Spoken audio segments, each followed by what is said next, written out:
आज के इस वीडियो में अपन बात करेंगे कि आफ्टर ग्रेजुएशन आप पीजी में देवीअहिल्या विश्वविद्यालय इंदौर में डायरेक्ट एडमिशन कैसे ले सकते हैं।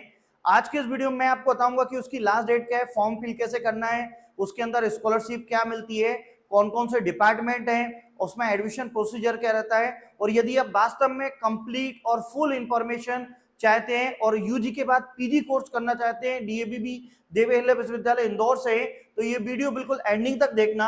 थोड़ा समय तो लगेगा क्योंकि वीडियो लेंथी होगा, क्योंकि इसमें इंफॉर्मेशन आपको काफी ज्यादा मिलेगी। चलिए सबसे पहले जानते हैं कि इसमें कौन कौन से कोर्सेज होते हैं। तो आफ्टर यूजी आप सर्टिफिकेट प्रोग्राम्स जो 6 मंथ में होते हैं, जो कि एनवायरमेंट एथिक्स है और डेवलपमेंट एथिक्स है, और 1 ईयर प्रोग्राम आफ्टर बैचलर, आपने कोई बैचलर कोर्स कर रखा है 1 ईयर के प्रोग्राम में, तो पीजी डिप्लोमा है जो क्लाइमेट एक्शन एंड सस्टेनेबिलिटी है, कंप्यूटर एप्लीकेशन है, ह्यूमन राइट्स में डिप्लोमा आप कर सकते हैं, लेबर लॉ एवं पर्सनल मैनेजमेंट में आप कर सकते हैं, ट्रांसलेशन एंड लिटरेचर में, योगा थेरेपी में आप 1 ईयर का डिप्लोमा कर सकते हैं। इसके बाद bachelor of journalism, bachelor of library and informatics science के लिए आप कर सकते हैं। तो ऐसे पहले आप कोर्स देख लो, अगर आप इन कोर्सेज में अप्लाई करना चाहते हैं तो ही आगे का वीडियो देखना। अगर आपको लग रहा है कि इन कोर्सेज में मेरे को अप्लाई नहीं करना है तो फिर हटाओ, आगे का वीडियो देखने का कोई सेंस ही नहीं है।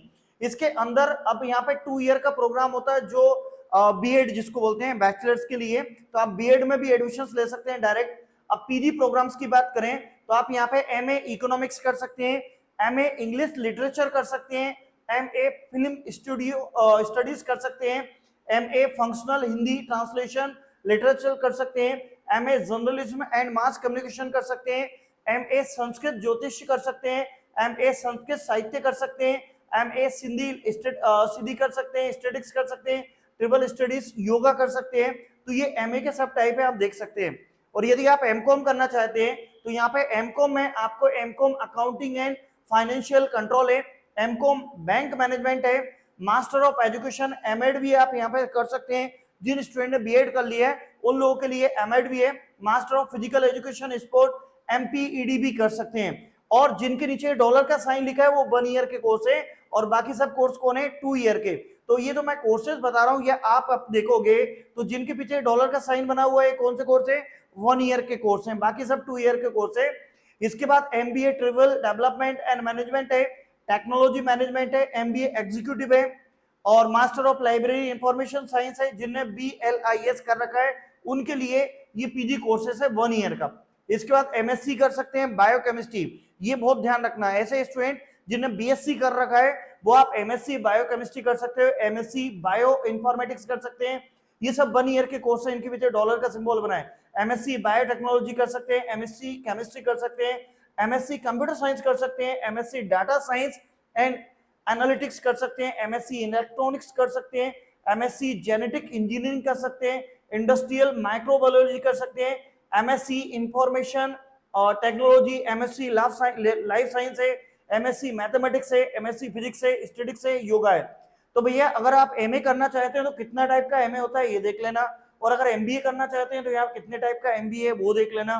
दूसरी चीज, इसके अंदर अगर आप एमएससी करना चाहते हैं तो कौन कौन से सब्जेक्ट में आप एमएससी हो रही है वो भी आप देख लेना। और अगर इन कोर्सेज में से किसी कोर्स में आप एडमिशन लेना चाहते हैं तो ही आगे वीडियो देखना, नहीं तो कोई मतलब नहीं है, क्योंकि आप प्राइवेट कॉलेज से कर लीजिए। इसके बाद यहाँ पे आप बात करें तो MBA MCA, M vocational nutrition dietist है, फैशन टेक्नोलॉजी है, MBA MCA open and distance learning के लिए। तो ये सभी कोर्सेस हैं जो पीजी प्रोग्राम के अंदर बिलोंग करते हैं। आप इनका स्क्रीनशॉट भी ले सकते हो, और ये डाटा कहाँ अवेलेबल है मैं उसके बारे में ही बता दूंगा। ये 1 ईयर के 6 मंथ के प्रोग्राम से, ये आपको 1 ईयर के प्रोग्राम से, और ये 2 ईयर प्रोग्राम है, और ये पीजी प्रोग्राम से। इस पीजी प्रोग्राम में जिनके आगे डॉलर लगाए वो 1 ईयर के प्रोग्राम से, जिनके आगे 2 ईयर प्रोग्राम है न्यू एजुकेशन पॉलिसी 2020 के अकॉर्डिंग। तो ये तो वो कोर्सेस हैं जो पीजी के लिए देवीअहिल्या विश्वविद्यालय इंदौर प्रोवाइड करता है। यदि आप इन्हीं कोर्सेज में एडमिशन लेना चाहते हैं तो ही आगे बढ़ें। अब बात करते हैं अपन डेट की। तो भैया जिन लोगों को डायरेक्ट एडमिशन लेना है पीजी कोर्सेज में, तो यहाँ पे आपकी लास्ट डेट है एप्लीकेशन फॉर्म सबमिशन की 10 जून 10 जून 2026 तक आप इसके ऑनलाइन एप्लीकेशन फॉर्म सबमिट कर सकते हैं। इसके बाद जो आपका एडमिशन होगा वो काउंसलिंग एंड रिटर्न टेस्ट होगा। काउंसलिंग और जो रिटर्न टेस्ट होगा वो 15 से लेकर 23 जून तक रहेगा। भंवरकुआ के तक्षशिला परिसर जो बना हुआ है वहां पे आपको बुलाया जाएगा। किसी को 18 जून को बुलाया जाएगा, किसी को 17 जून को बुलाया जाएगा, जिसका बकायदा आपको मैसेज मिलेगा, ईमेल आएगा, आपको बताया जाएगा कि 15 जून या 18 जून को सुबह 11 बजे आपको तक्षशिला परिसर डीएवीबी कैंपस के इस डिपार्टमेंट में जाके मिलना है। तो जब वहां पे जाओगे आप काउंसलिंग के लिए, तो आप आपके जो भी यूजी के डॉक्यूमेंट्स हैं, आप अपने यूजी के डॉक्यूमेंट्स, आपका कास्ट सर्टिफिकेट, मूल निवासी, हाँ अगर आप SC ST से बिलोंग करते हैं तो आए इनकम सर्टिफिकेट वगैरह पूरे टोटल डॉक्यूमेंट लेके जाएंगे। हालांकि आप ये सब बात समझते हैं क्योंकि आपने कॉलेज पास आउट कर रखा है, तो ये सब चीजों को आप अच्छे से समझते हैं। तो ये डेट्स है, इस डेट के बीच में आपको फॉर्म भरना है। 10 जून से पहले पहले आप अपना फॉर्म सबमिट कर दें और 15 से लेकर 23 जून के बीच में आपको काउंसलिंग और रिटर्न टेस्ट होगा। काउंसलिंग होगी। अब क्वेश्चन कई बच्चे मेरे को कमेंट करके बोलते हैं कि सर दूसरे वीडियो तो मैंने यूजी के लिए बना रखा है, सर बोले रिटर्न टेस्ट में क्या होगा। तो रिटर्न टेस्ट में आपने जो यूजी में पढ़ रखा है वही आपका रिटर्न टेस्ट में यहाँ पे पूछे जाएंगे। छोटे मोटे क्वेश्चंस होंगे। काउंसलिंग में आपसे क्या क्वेश्चन पूछे जाएंगे, काउंसलिंग में आपके कॉन्फिडेंस लेवल चेक किया जाता है, आपके नॉमिनल क्वेश्चन पूछे जाते हैं, आपने कौन सी यूनिवर्सिटी से पास आउट है, कहां से क्या किया है, ये सब चीजें क्वेश्चन पूछी जाती हैं। तो ये पूरी डेट्स हैं। इसके पहले मैं आपको सब्जेक्ट बता दिए। यदि आप उन सब्जेक्ट को देख लेना, पहले सब्जेक्ट देखना कि मेरे को सब्जेक्ट में एडमिशन लेना है कि नहीं, फिर इसके बाद फॉर्म फिल करना। अब बात करते हैं अपन डिपार्टमेंट की। तो देवीलय विश्वविद्यालय के अंदर तक्षशिला परिसर में अलग अलग डिपार्टमेंट बने हुए हैं। तो ये वो डिपार्टमेंट है जो आपको यूजी और पीजी दोनों के लिए डायरेक्ट एडमिशन देते हैं। तो इन सभी डिपार्टमेंट के आप यहाँ पे स्क्रीनशॉट भी ले लीजिएगा। हालांकि ये तो डिपार्टमेंट की बात की बात है, आप काउंसलिंग के लिए जाएंगे तो ये सभी डिपार्टमेंट है, इन सब डिपार्टमेंट में आप यहाँ पे एडमिशंस ले सकते हैं। अभी मैं डिपार्टमेंट वाइज भी आपको ये बताऊंगा कि कौन से डिपार्टमेंट में कौन सा कोर्स होता है। अब बात करते हैं अपन एलिजिबिलिटी के लिए। तो एलिजिबल कौन है भाई, नंबर ऑफ सीट जो रहती है, जो गवर्नमेंट यूनिवर्सिटी डिसाइड करेगी वही सीट्स आएंगी। यहाँ पे 5% एलिजिबल जो है मार्क्स का क्राइटेरिया रखा जाता है SC और ST स्टूडेंट्स के लिए, और 5% का एग्रीगेट परसेंट का जो क्राइटेरिया रखा जाता है किसके लिए, ऐसे लोगों के लिए जो दिव्यांग होते हैं, जिसके अंदर डिसेबिलिटी रहती है, ब्रैकेट में लिखा भी है दिव्यांग के लिए।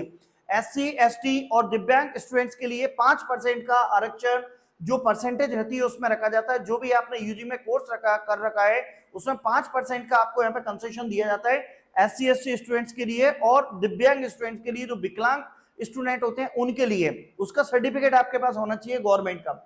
Admission will B purely being given the merit. आपको ये बोल रहा है कि भाई एडमिशन जो होगा मेरिट बेस पे होगा, विच बी प्रेजेंटेड और consider the admit based on the seat criteria. Counselling होगी, रिटर्न टेस्ट होगा, it may be based on the qualifying examination. और कई बच्चे मेरे को जो बोल रहे थे कि सर ये जो रिटर्न टेस्ट होगा, तो बिल्कुल ध्यान से समझना, इन्हें लिखा है कि काउंसलिंग रिटर्न टेस्ट, और ये जो बेस्ड होगा किससे, क्वालिफाइंग एग्जामिनेशन। आपने जो भी एग्जाम क्वालिफाई किए, अगर कोई बच्चा बीकॉम क्वालिफाई करने के बाद एमकॉम में एडमिशन लेना चाह रहा है तो उससे बीकॉम का रिटर्न टेस्ट पूछा जाएगा। यदि कोई बच्चा बीएससी क्वालिफाई करने के बाद में एमएससी में एडमिशन ले रहा है तो उसको बीएससी के जो आपके हैं एग्जाम से रिटर्न टेस्ट होगा। तो जो भी आपने एग्जाम्स क्वालिफाइड किए, किसी ने बीए करा है और वो एमए में एडमिशन ले रहा है, तो ऑब्वियसली बीए का जो भी आपने ग्रेजुएशन में एग्जाम्स क्वालिफाई करी है उसका यहाँ पर रिटर्न टेस्ट पूछा जाएगा। और इसके अंदर यहाँ पे लिखा होगा इंटरव्यू और एनी अदर। तो एलिजिबिलिटी के लिए आप समझ गए होंगे, SC ST स्टूडेंट्स के लिए 5% का आरक्षण रखा है। विकलांग जो लोग रहते हैं, डिसेबिलिटी वाले लोग रहते हैं, उनके लिए भी 5% रखा है। काउंसलिंग और रिटर्न टेस्ट पे आपका एडमिशन होगा।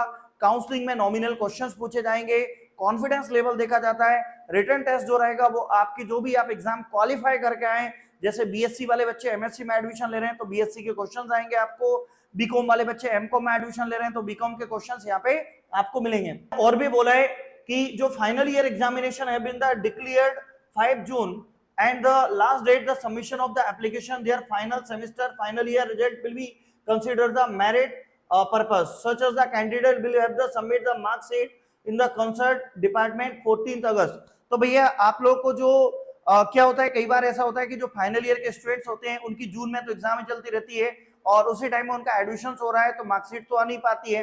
तो उनने आपको यहाँ पे डेट दी है कि आप 14 अगस्त तक, मतलब अपना देश आजाद होता है 15 अगस्त को, तो 14 अगस्त से पहले पहले आप अपनी जो मार्कशीट है, जिस भी प्राइवेट कॉलेज से गवर्नमेंट कॉलेज से आप यूजी कोर्सेज कर रहे हैं वहां पे आप अपनी मार्कशीट दे सकते हैं। मार्कशीट ओरिजिनल नहीं होगी चल जाएगी, नेट से डाउनलोडेड होगी तो भी चल जाएगी। तो 14 अगस्त तक आपको ये एडमिशन तो अभी मिल जाएगा, काउंसलिंग होगी, रिटर्न टेस्ट भी हो जाएगा। फाइनल ईयर की जो मार्कशीट होती है फाइनल ईयर की, तो वो आप 14 अगस्त तक यहाँ पे सबमिट कर सकते हैं। The candidate awaiting the result qualifying examination to submit the final seat on the qualification of the 14 August और by the date of notified the government Madhya Pradesh. और ये 14 अगस्त तक आप सबमिट कर सकते हैं। और candidate awaiting the result of qualifying examination, आपने जो क्वालिफाइंग एग्जामिनेशन कर ली है, आपका कंफर्म एडमिशन हुआ है कि नहीं, तो 14 अगस्त उन्होंने लास्ट डेट दी है। और कभी कभी गवर्नमेंट इस चीज को आगे भी बढ़ा देती है। Candidate who pass the qualification examination university Devi Ahilya Vishwavidyalaya required to submit the eligibility certificate issue by Devi Ahilya Vishwavidyalaya Indore after admission. और ऐसे स्टूडेंट जो जिन्होंने बीकॉम या फिर बीएससी डीएबीबी से मान्यता प्राप्त किसी कॉलेज से कर रखा है, तो उसी कॉलेज से आप सर्टिफिकेट लाने के बाद में आप वहां पे सबमिट कर सकते हैं। अब बात करते हैं अपन एज लिमिट की। तो भैया यहाँ पे कोई एज लिमिट नहीं है, गवर्नमेंट ने कोई एज लिमिट नहीं रखी है, कोई एज लिमिट नहीं है, कोई भी स्टूडेंट इसमें एडमिशन ले सकते हैं, बस आपका यूजी कोर्स में पास आउट होना चाहिए। अब ऐसे कुछ स्टूडेंट जिनने बीकॉम जो है ना 1 साल का गैप हो गया है, तो आपका गैप सर्टिफिकेट लग जाता है, एडमिशन हो जाएगा। कुछ ऐसे स्टूडेंट हैं जिन्हें 2023 में बीकॉम कर लिया है, अब वो चाह रहे हैं कि नहीं मेरे को एमकॉम करना है, तो आप बिल्कुल एमकॉम कर सकते हैं। 2 साल का गैप सर्टिफिकेट किसी वकील से बनवा लेना, और बकाने के बाद में आप जब जाओगे काउंसलिंग में, तो आप वहां पे गैप सर्टिफिकेट के साथ सारे डॉक्यूमेंट को वेरीफाई करा लेना, आपका एडमिशन भी हो जाएगा। अब यहाँ पे नॉन एलिजिबल कौन है भैया? तो ऐसे स्टूडेंट्स जिनके ऊपर कोई पुलिस केस चल रहा है, जिन्हें किसी ने एफआईआर है, वो स्टूडेंट इसमें एडमिशन नहीं ले सकते हैं। या ऐसे स्टूडेंट जो ग्रेजुएशन करते करते किसी गवर्नमेंट एम्प्लॉय हैं, कोई part time full time government job करते हैं, तो वहां पे आप एडमिशन नहीं ले सकते हो। लेकिन अगर कोई ऐसे स्टूडेंट्स हैं जिन यूजी करते करते गवर्नमेंट जॉब कर रहे हैं और वो पीजी कोर्स करना चाहते हैं, तो वहां जिस डिपार्टमेंट में आप जॉब कर रहे हैं उस डिपार्टमेंट से नो ऑब्जेक्शन सर्टिफिकेट लाके आपको देना पड़ेगा। नो ऑब्जेक्शन सर्टिफिकेट की वो डिपार्टमेंट लिख के देगा कि हमको कोई ऑब्जेक्शन नहीं है कि इस ड्यूरेशन में यहाँ पे कोर्स में अप्लाई कर सकता है, और इजीली भी दे देता है। तो आप ये 2 कंडीशंस हैं जिसमें नॉन एलिजिबल रहते हैं। बात करते हैं रिजर्वेशन पॉलिसी की। तो देखो भैया, पूरी इंफॉर्मेशन चाहिए तो वीडियो एंडिंग तक देखना पड़ेगा। कंप्लीट इंफॉर्मेशन चाहिए, आधी अधूरी इंफॉर्मेशन चाहिए तो शॉर्ट वीडियो पे देख के चले जाओगे। और आप में से कई ऐसे स्टूडेंट्स होंगे जिन्हें यूजी कोर्सेज में एडमिशन लेते टाइम में भी टॉपर्स पॉइंट इंदौर की हेल्प ली होगी। टॉपर्स पॉइंट इंदौर 2013 से चला आ रहा है, यूट्यूब एक चैनल है जो बच्चों के लिए काफी हेल्प करता है, तो सब्सक्राइब करना तो आपका काम बनता भी है। अब अपन बात करते हैं बिना किंतु परंतु के रिजर्वेशन पॉलिसी की। तो भैया देखो, reservation as per the directive of government Madhya Pradesh for the time to time, जो गवर्नमेंट मध्य प्रदेश ने SC ST के लिए, ओबीसी के लिए रिजर्वेशन पॉलिसी रखी है वो यहाँ पर है। और आपको SC ST OBC के लिए वहां पे जो आप लोग को स्कॉलरशिप मिलती है वो तो मिलेगी, गवर्नमेंट कॉलेज है, यूनिवर्सिटी है, उसमें मिलेगी। Reservation benefit will be on the available on the recent Madhya Pradesh as per the rule of down the state government. और ये बात बिल्कुल ध्यान रखना है, यहाँ पे जो रूल लिखा है 9.2 पे, ये बोल रहा है कि रिजर्वेशन पॉलिसी केवल और केवल उनके लिए रहे जो मध्य प्रदेश के निवासी हैं, जिनके पास मध्य प्रदेश का मूल निवासी है, डोमिसाइल है, एमपी डोमिसाइल है, उन्हीं के लिए यहाँ पे रिजर्वेशन पॉलिसी है। ये गवर्नमेंट ने सभी कोर्सेज में अप्लाई कर दी है, यूजी, पीजी और बीटेक सभी कोर्सेज के लिए अप्लाई कर दी है। ए horizontal reservation 30% of the total seat will B female applicants. तो जो गर्ल्स हैं उनके लिए 30% रिजर्व सीट कर रखी है, गर्ल्स के लिए 30% रिजर्व सीट कर रखी है।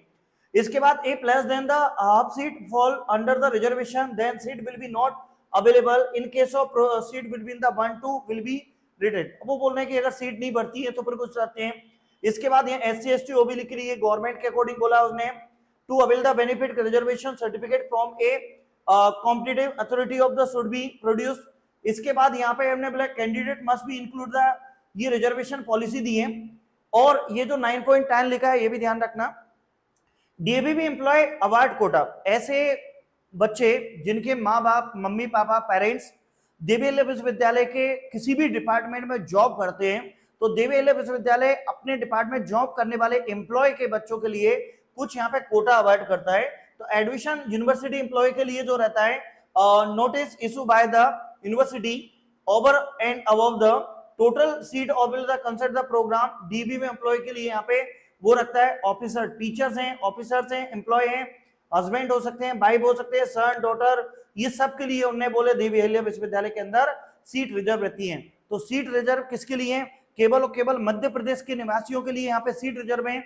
या जो एमपी के अंदर देवी अहिल्या विश्वविद्यालय के अंदर एम्प्लॉय हैं उनके लिए यहाँ पे सीट रिजर्व रहती है सर। अब बात करते हैं भैया यहाँ पे फीस के लिए। तो जब भी आप फीस की बात आती है तो बच्चों के चेहरे थोड़े झुक जाते हैं क्योंकि वो कमाते नहीं है। तो यहाँ पे पीएम विद्या लक्ष्मी स्कीम जो है इसके द्वारा आप यूजी कोर्सेज या पीजी कोर्सेज के लिए अप्लाई करके आप यहाँ से मतलब लोन भी ले सकते हैं। बैंक लोन दे देती है आपको। और ये जो पीएम विद्या लक्ष्मी स्कीम जो होती है इसमें कोई गारंटर की जरूरत नहीं पड़ती है, कोई संपत्ति नहीं रखना पड़ता है।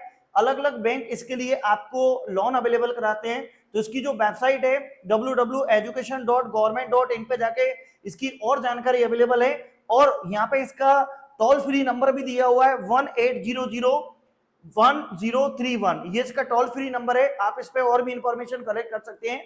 और ये विद्या लक्ष्मी स्कीम है, इसके लिए किसी बैंक में जाके आप वहां से फर्दर इंफॉर्मेशन कलेक्ट कर सकते हैं। ये किसी भी कोई भी बैंक है वो आपको पीजी कोर्सेज के लिए भी लोन अवेलेबल करा देता है। अब बात करते हैं हॉस्टल फीस के लिए। हॉस्टल के लिए तो भैया यहाँ पे हॉस्टल अंदर कैंपस में ही अवेलेबल है।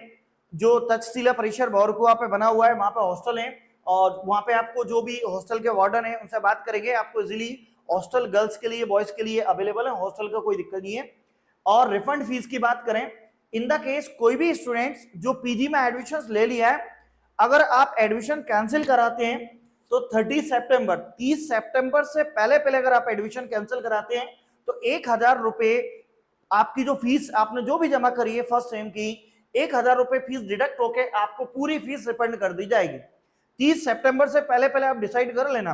30 सितंबर से पहले अगर आपने डिसाइड कर लिया कि मेरे को करना है तो आप वहां से रिफंड हो जाएगी। और 31 अक्टूबर के बाद में अगर आप कराते हैं तो आपको क्या होगा, सिर्फ और सिर्फ क्वेश्चन मनी जो 4000 रुपए जमा होती है वो ही रिफंड होगी। 30 सितंबर से पहले अगर आप एडमिशन कैंसिल कराओगे तो 1000 रुपए आपके डिडक्ट होकर पूरी फीस आपको रिफंड कर दी जाएगी। और यदि आप 30 सितंबर के बाद करते हैं, अपना एडमिशन कैंसिल कराते हैं, कुछ भी रीजन रहे हो, तो उसके बाद में आपको सिर्फ और सिर्फ क्वेश्चन मनी जो 4000 रुपए वन टाइम एडमिशन के टाइम जमा होगी वो रिफंड होगी, फीस रिफंड नहीं होगी। ये ना साफ साफ बात करते हैं यहाँ पे procedure to admission MTech program. ऐसे बच्चे जिन्हें बीटेक कर रखा है और एमटेक में एडमिशन लेना चाहते हैं तो एमटेक के लिए यहाँ पे फुल टाइम और एमटेक और एम फार्मा तो दोनों कोर्सेज में एडमिशन के लिए full time program the preference will be GATE और जीपैट क्वालिफाइड कैंडिडेट। तो एमटेक वहां पे फुल टाइम और पार्ट टाइम दोनों है। तो फुल टाइम अगर एमटेक करना चाहते हो तो गेट का स्कोर कार्ड लगेगा, इसके बाद यहाँ पे जीपैट का स्कोर कार्ड लगेगा। In case non availability of GATE GPAT qualified candidate admission will be offered the non GATE non GPAT. हाँ, ये बोल रहा है कि अगर मान लीजिए हमने एमटेक और इनके एडमिशन अप्लाई कर दिए, 10 जून तक फॉर्म भरा रहे हैं, कभी हमारे पास कोई ऐसा कैंडिडेट नहीं है जिसके पास गेट क्वालिफाइड या इसके बाद यहाँ पे क्या जीपैट क्वालिफाइड स्कोर कार्ड है, नहीं है, कोई भी एडमिशन के लिए नहीं है, तो फिर वो ऐसे स्टूडेंट को एडमिशन दे देंगे जिनने अप्लाई किया है और नॉन मतलब एग्जाम नहीं दी थी फिर भी उनको एडमिशन मिल जाएगा। डायरेक्ट आपको बीटेक की परसेंटेज से एडमिशन मिल जाएगा। अब यहाँ पे गेट क्वालिफाइड कैंडिडेट्स के लिए admission on the merit list के अकॉर्डिंग होता है, जो भी आपका गेट क्वालिफाइड का स्कोर कार्ड होता है उसके अकॉर्डिंग रहेगा। अब यहाँ पे non GATE non GPT candidates के लिए तो रहता है, इन्हें साफ साफ शब्दों में लिखी है एडमिशन के लिए based on the merit list develop the consulting जो एवरेज मार्क्स हैं उसके लिए आपके बीटेक के और बी फार्मा के उसके अकॉर्डिंग देंगे, या आपके ग्रेजुएशन के जो मार्क्स है उसके अकॉर्डिंग आपको एडमिशन दिया जाएगा। और ये 5th सेमेस्टर एमसीए कर रखा है, एमएससी कर रखा है, मतलब जिन्हें बी कर रखा है, बीटेक कर रखा है, या फिर एमसीए कर रखा है, एमएससी कर रखा है, ऐसे स्टूडेंट्स के लिए यहाँ पे एमटेक में एडमिशन मिल जाएगा। ये कब होता है, जब ऐसे स्टूडेंट नहीं है जिनके पास गेट क्वालिफाइड का स्कोर कार्ड है, पर ऐसे चांस मेरे अकॉर्डिंग बहुत कम बनते हैं। अब यहाँ पे admission of MTech part time की बात करते हैं, तो ये जो पार्ट टाइम एमटेक है ऐसे लोग ज्यादा करते हैं कि जॉब करते हुए करते हैं, तो इसके अंदर एग्जीक्यूटिव प्रोग्राम है और स्पॉन्सर्ड कैंडिडेट के लिए। तो यहाँ पे अपने को एडमिशन के लिए maximum marks weightage of the qualifying examination, जो भी एग्जामिनेशन उन्हें क्वालिफाई करा है, जैसे इंजीनियरिंग कर रखी है, बीटेक कर रखा है, उसका 80% मार्क्स जुड़ेगा। और सर्विस एक्सपीरियंस, अब कई लोग ऐसे रहते हैं कि जो आईसीआर कंपनी में जॉब कर रहे हैं मैकेनिकल ब्रांच से और एमटेक करना है, या फिर टीसीएस में जॉब कर रहे हैं और एमटेक कर रहे हैं, तो पार्ट टाइम एमटेक भी यहाँ पे डीएवीबी में होता है। तो आपने जो भी एग्जाम क्वालिफाई कर रखी है आपकी ग्रेजुएशन टाइम में, उसका 80% जुड़ेगा और 20% आपका सर्विस का, कि कितने साल से आप टीसीएस में जॉब कर रहे हैं, कितने साल से आप मैकेनिकल आईसर कंपनी में जॉब कर रहे हैं, तो वो दोनों को 100% जोड़ा जाता है। एक्सपीरियंस के 20% और आपके मार्क्स के जो है 80% जुड़ेंगे।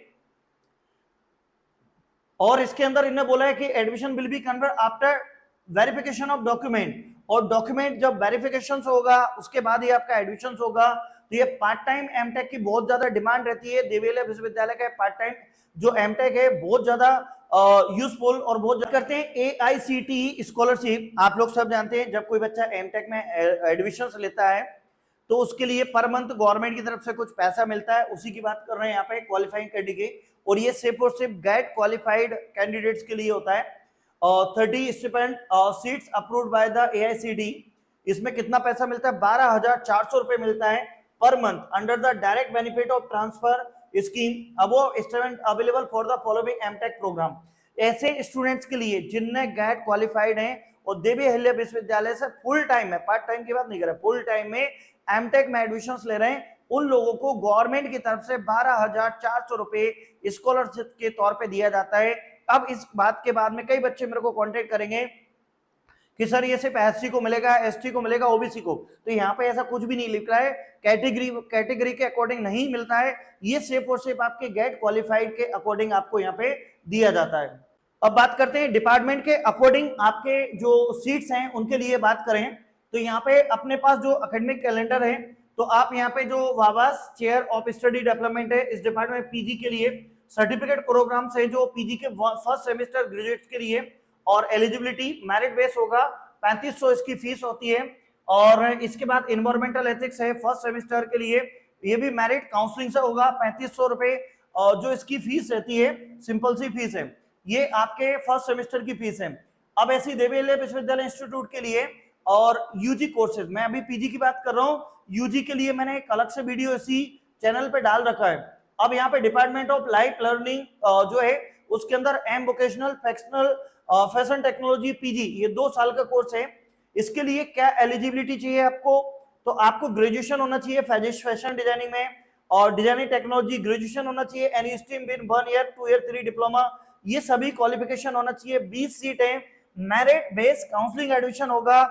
बॉयज के लिए 42,711, मतलब एक देखा जाए मोटा मोटी 42,000 रुपए फीस रहती है 42,000। गर्ल्स के लिए भी 42,000 के अप्रोक्सीमेट फीस होती है और ये 2 ईयर का कोर्स है, लेकिन ये डिग्री आपके पास होना चाहिए तो ही आप उस काउंसलिंग में जा सकते हैं। अब इसके बाद यहां से अपन आते हैं कौन से, इंस्टीट्यूट ऑफ इंजीनियरिंग आईईटी। आपने देखा होगा देवी अहिल्या विश्वविद्यालय के 2 कैंपस बने, एक भौर को चौराहे बना और थोड़े से आगे जाते हैं अपन तो डीएवी भी आईआईटी बना, उसके अंदर ये प्रोग्राम्स हैं। तो एमटेक पीजी, एमटेक किस किस में होता है? वहां पे कंप्यूटर इंजीनियरिंग में विद स्पेशलाइजेशन सॉफ्टवेयर इंजीनियरिंग, ये आईसीटीई अप्रूव्ड है, गवर्नमेंट कॉलेज है तो हो रहेगा ही।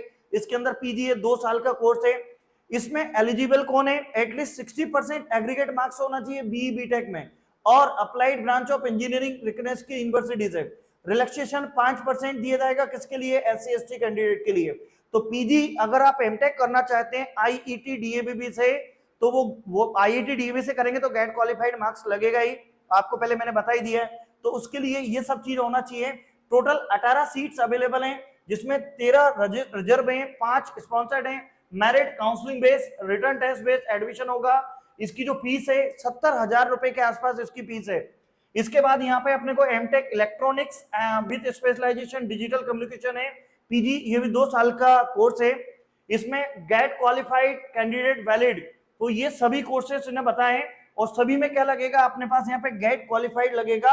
और वो जो ब्रांच लगेगी, अगर आप एमटेक इलेक्ट्रॉनिक करना चाहते हो तो उसकी ब्रांच, कंप्यूटर साइंस में जाना चाहते हो तो कंप्यूटर साइंस की ब्रांच, तो ये सब उन्होंने बताया हुआ है। एमटेक इंडस्ट्रियल इंजीनियरिंग मैनेजमेंट में आप जाना चाहते हैं तो पीजी के लिए ऐसे ही यहाँ पे अपने को एमटेक मैकेनिकल इंजीनियरिंग के लिए पीजी 2 साल के कोर्स हैं।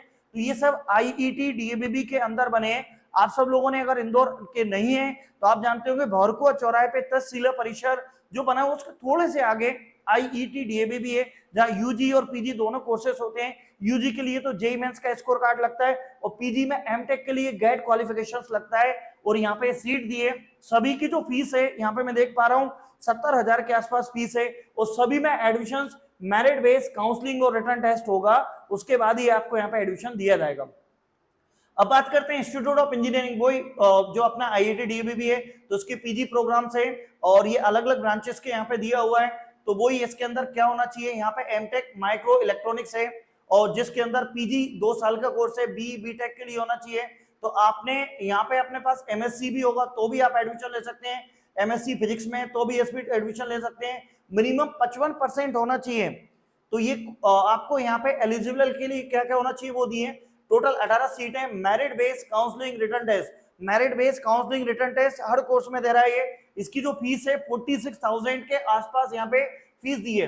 ये फीस आपको पर एनम दी है, क्या दी है, पर एनम। इसके बाद यहाँ पे बीटेक मैकेनिकल इंजीनियरिंग है जो पार्ट टाइम, तो ये तो यूजी के लिए हो गया। अब एमबीए टेक्नोलॉजी मैनेजमेंट पीजी, ये 2 साल का है। कैट स्कोर कार्ड लगेगा, बिल्कुल ध्यान रखना, कैट कॉमन एप्टीट्यूड टेस्ट जो रहता है उसका स्कोर कार्ड लगेगा, और जीडीपीआई होगा जिसका आपका काउंसलिंग होगी, रिटर्न टेस्ट होगा, उसमें जीडीपीआई। बीटेक विद 55% के साथ आपका क्या होना चाहिए, बीटेक होना चाहिए, तो ये आप एमबीए टेक्नोलॉजी मैनेजमेंट में एडमिशन ले सकते हो। 30 सीट है वहां पे, मेरिट काउंसलिंग बेस होगा, करीबन 1 लाख के आसपास गर्ल्स और बॉयज की यहाँ पे फीस है। ये भी आईआईटी डीएवीबी के अंदर एक कोर्स है, पीजी कोर्स है। इसके बाद यहाँ पे आप एमबीए एग्जीक्यूटिव मैनेजमेंट में अगर जाना चाहते हैं तो ये तक्षशिला भौरकुआ जो है उसके आईएमएस में अवेलेबल है, और इसके अंदर एग्जीक्यूटिव पीजी के लिए only for working professional self employed के लिए ये 2 साल का कोर्स है। अब इसके एलिजिबल क्या चाहिए, तो the candidate having the graduation post graduation degree with minimum 45% marks from a recognised university. आपको ग्रेजुएशन कंप्लीट होना चाहिए 45% के साथ में किसी भी यूनिवर्सिटी से, and experience at least 5 year graduation. और देखो भाई यहाँ पे आपको 5 साल का कम से कम एक्सपीरियंस होना चाहिए। 2 ईयर एक्सपीरियंस पोस्ट ग्रेजुएट के लिए इनने पूरा यहाँ पे दिया हुआ है। 120 सीट है, मेरिट बेस्ड काउंसलिंग होगी, 90,000 रुपए इसकी फीस है। ये जितनी भी फीस दी है पर एनम फीस है। इसके बाद में अब स्कूल ऑफ बायोकेमिस्ट्री में आते हैं अपन, तो यहाँ पे एमएससी बायोकेमिस्ट्री है जो पीजी कोर्स है, 1 ईयर का कोर्स है। बीएससी होना चाहिए, 4 ईयर इन बायोलॉजिकल साइंस है फ्रॉम ए किसी भी यूनिवर्सिटी से, मिनिमम 55% के साथ में कंप्लीट होना चाहिए। और सीट 15 सीट है, ठीक है, 15 सीट है। मेरिट और काउंसलिंग बेस्ड एडमिशन होगा, 34,000 के आसपास इसकी फीस है। और यहाँ पे अपने को एमएससी बायोकेमिस्ट्री जो है पीजी, ये भी 2 साल का। बीएससी बायोलॉजिकल साइंस फ्रॉम ए 55%, मतलब आप एमएससी पीजी करना चाहते हैं बायोकेमिस्ट्री से, तो यहाँ पे आपको बीएससी 55% से पास होना चाहिए। और यहाँ पे अपने को पहले वाले में 15 फीस है, यहाँ पे अपने पास क्या 20 रेगुलर और 10 सेल्फ फाइनेंस के लिए मेरिट और काउंसलिंग बेस है। और यहाँ पे जो फीस है करीबन 24,000 के आसपास यहाँ पे आपको फीस दी रखी है। तो इसके बाद यहाँ पे अपन आते हैं, इसके बाद यहाँ पे स्कूल ऑफ बायोटेक्नोलॉजी बीएससी के लिए, तो भैया एमएससी बायोटेक्नोलॉजी है, पीजी होना चाहिए, पीजी कोर्स है 1 ईयर का, 4 साल का ये बैचलर ऑफ डिग्री है, जिसके अंदर आपको 10+2+4 का बायोटेक्नोलॉजी होना चाहिए। बीटेक वाले स्टूडेंट भी कर सकते हैं, बी वाले भी कर सकते हैं, बायोटेक्नोलॉजी वाले भी कर सकते हैं, जिनके अंदर सिक्योर 55% मार्क्स होना चाहिए आपके ग्रेजुएशन में। 15 सीटी है, मेरिट और काउंसलिंग बेस्ड एडमिशन होगा, 83,000 के आसपास इसकी जो फीस स्ट्रक्चर है। इसके बाद एमएससी बायो इन्फॉर्मेटिक्स है, पीजी है, 1 ईयर का कोर्स है, ये भी 4 ईयर बैचलर डिग्री है। और इसमें कौन एडमिशन ले सकते हैं, जिन्हें bio informatics, biological science, BTech, bio informatics से कर रखा है, मिनिमम 55 मार्क्स है, 15 सीट है, और इसकी 53,000 के आसपास इसकी फीस है। अब एमएससी बायोटेक्नोलॉजी, ये भी अपने पास यहाँ पे MSc genetic engineering, MSc bio informatics, ये सभी कोर्सेज में आप एडमिशन ले सकते हैं। सभी के लिए मेरे को यहाँ पे दिख रहा है मिनिमम 55% होना चाहिए आपके ग्रेजुएशन में। अब यहाँ पे आपको जो है कुछ में एमबीबीएस, बीडीएस, उसका आप स्क्रीनशॉट ले लेंगे। यदि आपके पास ये एलिजिबल है, आपने ग्रेजुएशन कर रखा है, तो आप इन कोर्सेज में अप्लाई कर सकते हैं। और यहाँ पे सीट दिए हैं, और यहाँ पे मेरिट बेस और काउंसलिंग बेस एडमिशन होगा, यहाँ पे फीस भी दी हुई है।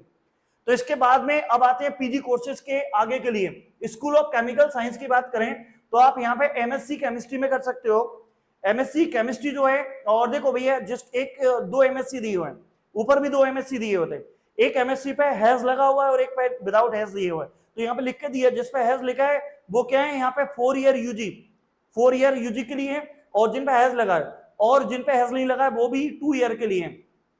तो ये कौन, जो 4 ईयर यूजी, मतलब जैसे नई न्यू एजुकेशन पॉलिसी के अकॉर्डिंग जो बच्चे पढ़ाई कर रहे हैं, अब जैसे वहां से जो पहले से बीएससी कर रहे हैं उन्हीं को आगे एडमिशन मिलता है, उनके लिए है। और ये एमएससी केमिस्ट्री है, डायरेक्टली आपको पीजी 2 ईयर का कोर्स है, 50% मार्क्स होना चाहिए, 50 सीटें हैं, 15 सीटें, या 22,000 के आसपास आपकी फीस है। स्कूल ऑफ कॉमर्स की बात करें तो अगर आप एमकॉम करना चाहते हैं अकाउंटिंग एंड फाइनेंशियल कंट्रोल में, तो पीजी ये 2 साल का कोर्स है, ग्रेजुएशन होना चाहिए, और किसी भी साइंस स्ट्रीम से, तो कॉमर्स या साइंस की कोई भी स्ट्रीम से होना चाहिए, सेकंड क्लास, मतलब मिनिमम 55%, 45% होना चाहिए। 40 सीटें, मेरिट काउंसलिंग से एडमिशन होगा, 34,000 के आसपास, 33,000 के आसपास फीस है। और एमकॉम बैंक मैनेजमेंट पीजी के लिए 2 साल का कोर्स है, कॉमर्स या साइंस स्ट्रीम का स्टूडेंट ले सकता है एडमिशन, 45% के आसपास, सेकंड डिवीजन बोला इसने, 40 सीटें, मेरिट बेस्ड काउंसलिंग होगा, 34,000 के आसपास इसकी फीस है। अब आते हैं स्कूल ऑफ कंप्यूटर साइंस के लिए आईटी, तो एमटेक जो है कंप्यूटर साइंस में जो पीजी कोर्स है ये 2 साल का, तो ये गेट क्वालिफाइड ही है, सीएसई होना चाहिए, मतलब जिन्हें सीएस से कंप्लीट करा है, एमएससी करा है, एमसीए करा है, मिनिमम 55% होना चाहिए, 5% एससी एसटी के लिए रिजर्व रखा गया है, और गेट क्वालिफाइड और नॉन गेट क्वालिफाइड भी सीट के लिए अप्लाई कर सकते हैं। पहले गेट क्वालिफाइड को ही प्राथमिकता दी जाती है, in the case GATE qualified अगर नहीं आता है तो फिर नॉन गेट क्वालिफाइड को दिया जाता है। और यहाँ पे 18 स्कॉलरशिप से 13 को मिलेगी, मेरिट बेस्ड एडमिशन होगा, काउंसलिंग होगी, 62,000 एडमिशन की फीस है। इसके बाद यहाँ पे और सभी के अलग अलग आपको यहाँ फीस दी है। एमटेक, अब अगला है MTech, information architecture software engineering के लिए पीजी 2 साल कोर्स है, गेट क्वालिफाइड, एमसीए वगैरह ये सब चीजें होना चाहिए, पूरा आपके सामने दिया है। 18 सीट है, मेरिट काउंसलिंग बेस्ड एडमिशन होगा, 62,000 के आसपास इसकी फीस है। अब MTech network management and informatic security है, पीजी कोर्स है, 2 साल का कोर्स है, 18 इसके अंदर सीट दी है। अब ऐसे ही एमटेक कंप्यूटर साइंस है, पीजी एग्जीक्यूटिव, और ये पूरा लिखा हुआ है, तो ये आप स्क्रीनशॉट ले सकते हैं, सभी में आप देख रहे हैं। ऐसे ही अपन को एमएससी कंप्यूटर साइंस में करना चाहते हैं, तो ऐसे स्टूडेंट जिन्हें बीसीए कर रखा है, बीएससी कर रखा है, और बीएससी कंप्यूटर साइंस कर रखा है, इलेक्ट्रॉनिक्स से, फिजिक्स से, इंफॉर्मेशन से, इलेक्ट्रॉनिक एंड टेलीकम्युनिकेशन से 50% मिनिमम होना चाहिए, वो स्टूडेंट्स एमएससी कंप्यूटर साइंस में पीजी में एडमिशन ले सकते हैं। इसके अंदर 30 सीट है, मेरिट बेस्ड एडमिशन होगा, 53,000 इसकी फीस है। एमएससी इंफॉर्मेशन टेक्नोलॉजी के लिए पीजी कोर्स है, 2 साल का कोर्स है, BCA, BSc honours, BSc computer science, electronics, physics, information technology इनने कर रखा वो कर सकते हैं।